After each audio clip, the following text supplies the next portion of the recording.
Well, good morning. Good to see you. I hope you all had a wonderful 4th of July. I did. Celebrated with a couple of friends. Um, about that, I made a vow to myself to keep the pork off of my fork.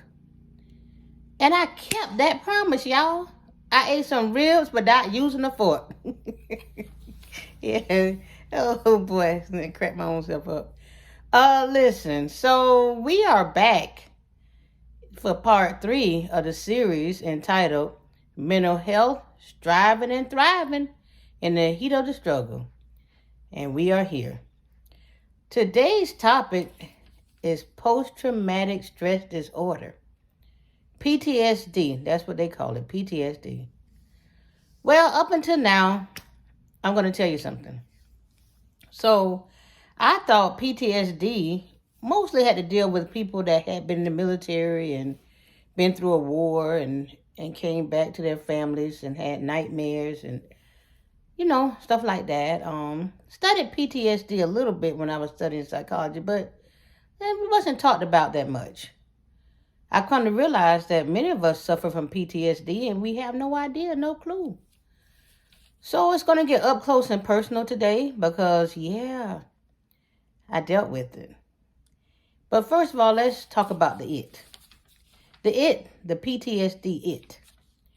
Well, it's kind of a condition when a person has a traumatic event and cannot get past it. Like the haunting images, the nightmares. It's just dealing with them in very difficult ways. There are symptoms involved. Oh my gosh, like night sweats, agitation. In fact, I have a list here. Let me read some of these to you. We have agitation, self-destructive behavior, social isolation, flashbacks, mistrust, severe anxiety, guilt, insomnia, emotional distress. It's like a lot of things go along with it. And triggers can include sights and sounds and smells that remind you of that trauma. The causes can be anything. It could be the death of a loved one. It could be childhood abuse. Jobs can create PTSD. Sexual assaults, accidents that have happened. Just you name it, okay? That can cause you to have PTSD or us to have it. So let's get up close and personal. So I suffered from PTSD, yeah.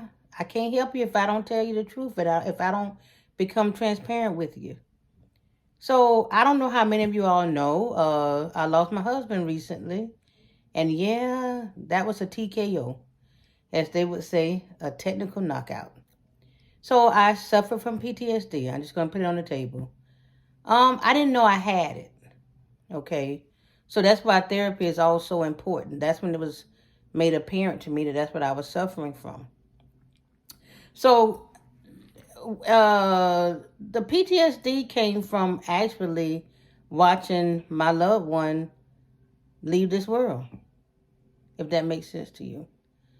So from the time he was diagnosed in mid-July until his untimely death of October the 7th, 2020, I witnessed a lot of different things, y'all.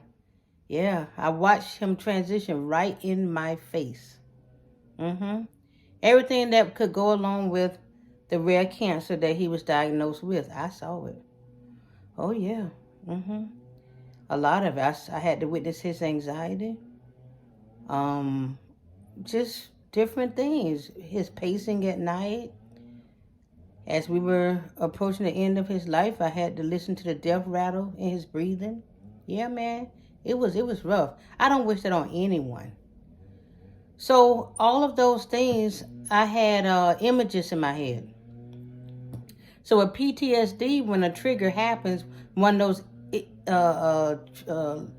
pictures or vivid images will come into your head and knock you out. Just knock you out. You might be crying, trembling. I don't know.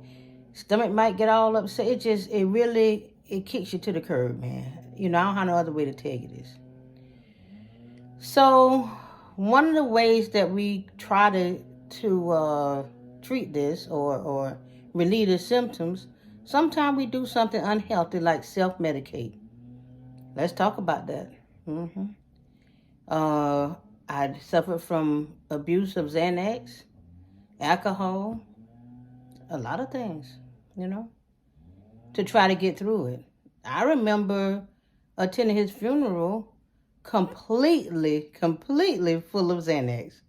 Yeah, y'all, I didn't really know what in the world was going on that day. A friend of mine told me that I was the only one standing up clapping to a song that Miss Terry Ann Nelson was singing. I didn't know what in the world was going on. I was so high off of Xanax as I walked into that church. So I stayed like that for a long time, which gave me the false realization that I can go back to work in 2 weeks. I did that. Yeah, but Xanax and alcohol and stuff, that'll make you think you can that you can fly. So, the PTSD hit when I started weaning myself off of that and started going to the therapist and trying to see what in the world was really going on. So that's when post-traumatic stress disorder really started giving me that TKO. I could be in the mall, I could be anywhere, and all of a sudden, one of those images would pop up in my head. Even reliving the moment that I had to tell my children that their father was gone. Like all that would just pop up in my head. Watching him take his final breaths, all that would pop in my head, and it would jack me up. Yeah. So I can say now that I have overcome a lot of the PTSD. Now, I don't know if and when a trigger might pop up and I have to relive some things, but right now I'm doing well, I can say I am. So if you find yourself experiencing these symptoms, remember, you don't have to own PTSD. It's an invasion. PTSD, oh yeah, it invaded me. It did. And a lot of people don't understand it. They don't know what's happening right there. I didn't know what was happening. So, a lot of times people, they don't know what you're going through. And if you don't share it, they don't understand. They understand. But I tell you one thing. It's a tough moccasin to walk in. And most people, that moccasin would be way too big. Yeah. So you ask, how in the world did I overcome, or how am I overcoming the condition known as PTSD? Well, remember I told you all about going to your higher power? Let me give you a disclaimer. I didn't want to talk to God. I ain't had nothing to say to him. Because after fasting and praying, my husband still had the transition. So I really didn't have anything to talk to God about at that time. Because I just couldn't believe that the God that said he loved me so much just snatched up my husband like that. So I ain't had nothing to say to him too much. And, judge me if you may. I really don't care. Because some of my least favorite people in the world are people that are heavily judgmental. I'm not even about it. That's one thing about this series. No judgment, boo. No judgment.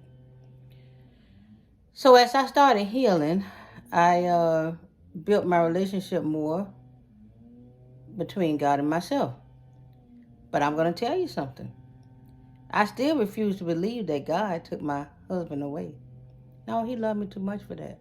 I don't know how he ended up on that assignment in heaven. I don't even know. But the only way that God and I can have a relationship that we had today is I have to just not believe that he took my husband away. That's all. Like I say, judge me if you may. I'm not overly concerned. Because as far as I'm concerned, if you judging me, my moccasin is too big for your foot. Yeah, that means you haven't walked a mile in it. So after that, I did start, having more relationship with God. And then I checked into a therapist. One of my dear friends referred me to her therapist. And I started meeting with him on the regular. And we started working through these issues, and that's how I found out that I actually had PTSD. Yeah. And then I had to start trying to figure out what those triggers were. Now, sometimes you won't know them. I was shopping with that dear friend one night, and we were Christmas shopping. And she was shopping for her husband and sons when I realized, oh my gosh, I don't have a husband to shop for this year. And all of a sudden, all those images and flashbacks and all that came to me in the middle of Macy's. All I could do was get in my car and take off. I had to call my friend back and tell her what happened. Yeah, so, my kids, I know that they have had similar experiences. But, at the end of the day, we're striving and thriving. So we have your higher power, we have the therapy. And like I said, with PTSD, what you don't want to do is avoid everything that causes you to experience some of those feelings. Because experiencing some of those feelings are healthy for you. Yeah, you kind of have to feel them to be able to get through them. But what I suggest to you is try to listen to these symptoms I told you. If that relates to you, go get help. Tell somebody, let somebody know so they can help you. We're not in the struggle by ourselves. You have to remember that. And you have to remember, first and foremost, please do not take ownership of this illness. Remember that it's an invasion of your space. It's an invasion of your mental health. Now, I'm getting ready to get busy with my breakfast because I'm hungry at this time. Yes, having a late start this morning. But I want y'all to think about some of the things I said and make sure that you're striving and thriving in the middle of whatever mental health issue that you're facing at this time. The next subject we're going to talk about in part 4 of this 10-part series is suicidal ideation. Yeah, that's real, y'all. And for some odd reason, suicide is on the rise. So let's talk about that next time on this series, Mental Health, Striving and Thriving in the Struggle. But until that, y'all, have that joy within. That's the foundation. And enjoy your day in this world. And thank God for being in the land of the living.